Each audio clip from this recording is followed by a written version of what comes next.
Sophia डर के मारे इधर उधर हिलने लगती है, जिसकी वजह से वो अंदर ही चली जाती है। जॉश एक सेकंड के लिए नहीं सोचता और झट से दलदल में कूद जाता है। फिर अपने शरीर को बिना हिलाए वो धीरे से अपना हाथ अंदर डालकर सोफिया को बाहर खींचता है। वो बाहर आकर रोने लगती है कि तुम अंदर क्यों कूदे। जॉश उसे शांत करता है और समझाता है कि ये बहुत ही घना दलदल है, इसलिए अगर हम हिलेंगे नहीं तो अंदर नहीं डूबेंगे, इसलिए थोड़ी देर के लिए प्लीज चुप हो जाओ और स्टैचू की तरह खड़ी रहो। तब जाकर सोफिया शांत होती है और जॉश की आंखों में आंखें डालकर देखने लगती है। और यहीं से असली थ्रिल होता है शुरू। वहाँ मार्को होटल में चेक करता है तो पता चलता है कि जॉश और सोफिया ट्रैकिंग के लिए जा चुके हैं। उसे नहीं पता होता कि दोनों दलदल में फंसे हुए हैं। वो होटल के रिसेप्शन में दोनों का इंतजार करता है। यहाँ सोफिया परेशान होती है कि हम कब तक ऐसे ठहर पाएंगे। जॉश कहता है कि हर दलदल अलग डेंसिटी का होता है। जंगल के बीच वाले दलदल ज्यादा डेंस होते हैं क्योंकि इसमें सूखे पौधे पत्ते वगैरह मिले होते हैं, जिसकी वजह से वो हमारे वजन से ढीले नहीं पड़ेंगे। इसलिए फिलहाल हम दोनों अंदर नहीं डूबेंगे, तुम चिंता मत करो। लेकिन ज्यादा देर इस तरह मैनेज नहीं कर सकते। तभी वे देखते हैं कि दलदल के ऊपर एक अंडा पड़ा हुआ है, लेकिन वो डूब नहीं रहा। अब सोफिया वेट डिस्ट्रीब्यूशन के बारे में जो कुछ जानती है उसके आधार पर अपने बोर्ड्स उतारने की कोशिश करती है ताकि उसका वेट कम हो जाए, लेकिन उसका हाथ किसी और चीज पर लगता है और वो घबरा जाती है। अब दोनों मिलकर उस चीज को बाहर खींचते हैं और उसको देखकर दोनों चीखते हैं। ये उस पहले वाले चोर की लाश है। उसका चेहरा देखकर सोफिया बताती है कि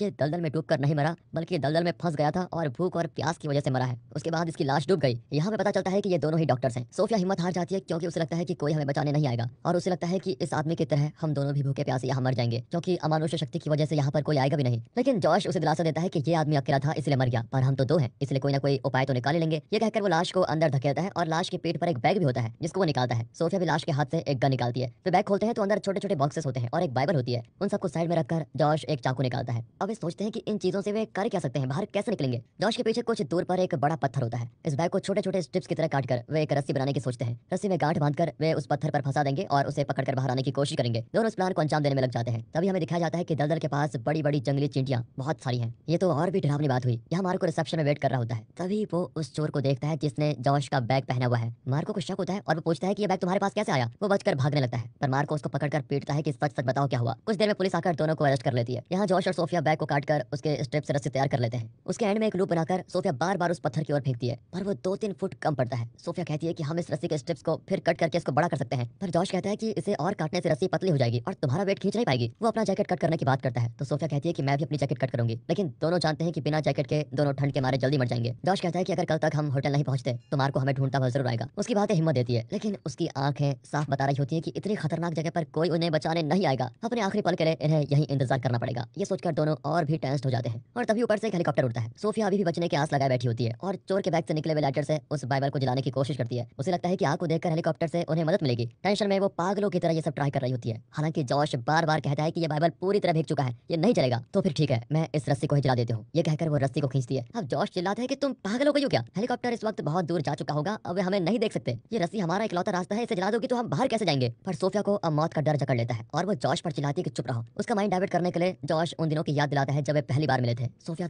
थोड़ी शांत होती है। तभी अचानक वो दर्द से चिल्लाती है और देखते हैं कि उसकी पीठ पर वो खतरनाक जंगली चींटियां चढ़ गई हैं। उसके काटने से सोफिया को बहुत दर्द होता है और वो बेचारी हाथ से उन्हें हटा भी नहीं पाती। तब जॉश अपने पैंट पॉकेट से शराब की बोतल निकालता है और कहता है कि इसे पीठ पर डालो, चींटियां चली जाएंगी। सोफिया वैसा ही करती है और कुछ ही देर में उसे राहत मिल जाती है। यहाँ पर फिर एक इमोशनल बहस शुरू हो जाती है। सोफिया कहती है कि अगर तुम सुधर गए होते तो हमारी इस आखिरी ट्रिप पर तुम शराब की बोतल क्यों लेकर आए? तुमने तो कहा था कि तुमने शराब छोड़ दी है। दरअसल यहाँ आने से पहले सोफिया ने जॉश को कुछ स्नैक्स लाने को कहा था, लेकिन वो लाना भूल गया। सोफिया कहती है कि तुम स्नैक्स लाना तो भूल गए पर शराब लाना नहीं भूले। जॉश रो पड़ता है कि मैं कोशिश कर रहा हूँ पर शराब छोड़ नहीं पा रहा हूँ, प्लीज मुझे समझो। तभी उन्हें ख्याल आता है कि वे चोर की गन चलाते तो शायद हेलीकॉप्टर इनकी मदद के लिए आ सकता था, पर अब क्या फायदा। पर उस गन के स्ट्रैप को वे रस्सी से जोड़कर उसे बड़ा कर देते हैं। ये सोचकर सोफिया स्ट्रैप निकाल रही होती है कि अगला खतरा आ जाता है। जॉश के ठीक पीछे एक बड़ा सांप दलदल पर पड़ा हुआ अपने अंडे लेने के लिए आ रहा है। जॉश कहता है कि तुम घबराओ मत, उसे और पास आने दो और फिर गन से उसे शूट कर दो। सोफिया भी वेट करती है, लेकिन अचानक ही वो जॉश के हाथ पर काट देता है। सोफिया उसे शूट करती है और सांप घायल होकर चला जाता है। जॉश जानता है कि ये बहुत ही जहरीला सांप है और कुछ ही घंटों में वो मरने वाला है, लेकिन सोफिया उसे हिम्मत देती है कि सब कुछ ठीक हो जाएगा। वहाँ मार्को चोर से पूछता है कि तुम्हें मेरे फ्रेंड का बैग कहाँ से मिला, तुमने उन दोनों के साथ क्या किया है? मैं तुम्हें अपनी कॉस्टली वॉच दूंगा और पुलिस को नहीं बताऊंगा कि तुमने चोरी की है। प्लीज मुझे बताओ कि वो दोनों कहाँ पर हैं। कॉस्टली वॉच लेकर वो बताता है कि मैंने उन्हें लॉस एरिना में देखा था, मेरा साथी भी वही मारा गया था। ये सुनकर मार्को को जॉश और सोफिया की बहुत चिंता होने लगती है। वो विनती करता है कि प्लीज मुझे बाहर छोड़ दो, मैं एक डॉक्टर हूँ और मेरे फ्रेंड्स मुसीबत में हैं। यहाँ जॉश के शरीर में जहर बहुत तेजी से चढ़ रहा होता है। इतनी देर जॉश सोफिया को हिम्मत दे रहा था, लेकिन अब वो भी गिव अप कर चुका है क्योंकि उसकी उसे मौत दिखाई दे रही है। सोफिया देखती है कि जहर से जॉश के शरीर का ब्लड क्लॉट होने लगा है। थोड़ी देर में उसका खून एकदम जेली की तरह हो जाएगा। सोफिया उस चाकू को लाइटर से हिट करने लगती है और कहती है कि मैं तुम्हारे गले पे हुए ब्लड कॉर्ड को खोलने वाली हूँ, जिससे जहर तुम्हारे ब्रेन तक नहीं पहुंचेगा। जॉश दर्द में भी हंसकर पूछता है कि तुम कैसी डॉक्टर हो? कट करने से जो खून बहेगा उसका क्या करोगी? उसे कैसे रोकोगी? अब सोफिया और भी रोती है, लेकिन और कोई रास्ता भी नहीं होता। वो कहती है कि मैं तुम्हें मरने नहीं दूंगी यार। फिर वो उस नस को काटती है और खून जेली की तरह बाहर निकलने लगता है। जॉश दर्द से चिल्लाता है और बहुत सारा खून बह जाता है, पर क्योंकि सोफिया एक डॉक्टर है तो वो सब कुछ जानती है। वो फिर चाकू को हिट करती है और उस जगह पर फिर रख देती है। जलने की वजह से वो जगह बिल्कुल सील हो जाती है और खून रुक जाता है। पर ऐसा करते हुए सोफिया बेहोश हो जाती है। 1 घंटे के बाद सोफिया आंखें खोलकर देखती है तो जॉश का खून बाहर नहीं निकल रहा है, लेकिन जहर की वजह से वो धीरे-धीरे मर रहा है। वो अपनी सारी गलतियों के लिए सोफिया से माफी मांगता है और कहता है कि मुझे भूल जाना। पर सोफिया कहती है कि मैं तुम्हें कुछ नहीं होने दूंगी, हम दोनों साथ हैं और यहाँ से बच निकलेंगे। अगर वो सांप हमें फिर मिल गया तो रस्सी के साथ बांधकर हम उस पत्थर पर फेंक सकते हैं। जॉश को लगता है कि सोफिया तो पागल हो चुकी है, पर सोफिया कहती है कि उस सांप का अंडा यहीं पर है, इसलिए वो उसको लेने के लिए तो जरूर आएगा। फिर वो चोर के बैग से बाइनोकुलर निकालकर देखती है कि घायल सांप कुछ दूर पर पड़ा हुआ है। सोफिया एक-एक करके बैग की हर चीज उस सांप पर फेंकती है ताकि वो यहाँ पर आए। कुछ देर में वैसा ही होता है और सांप इनकी ओर आने लगता है, पर वो सोफिया के पीछे आता है और अब सोफिया मुड़ भी नहीं सकती। तभी सोफिया चाकू साफ करके उसमें देख लेती है कि सांप उसके पीछे कहाँ पर है। फिर उस रिफ्लेक्शन को देखते हुए वो पीछे की ओर शूट करती है, लेकिन टारगेट मिस हो जाता है। इस गन का इकलौता बुलेट वेस्ट हो चुका है। इतने में सांप सोफिया के हाथ पर काट देता है और अब सोफिया के शरीर में भी जहर फैलने लगता है। फिर वो सोफिया को कसकर जकड़ लेता है और सोफिया को काटने जाता है कि ऐन वक्त पर सोफिया उसे पकड़ लेती है। तभी जॉश को होश आता है और वो तुरंत चाकू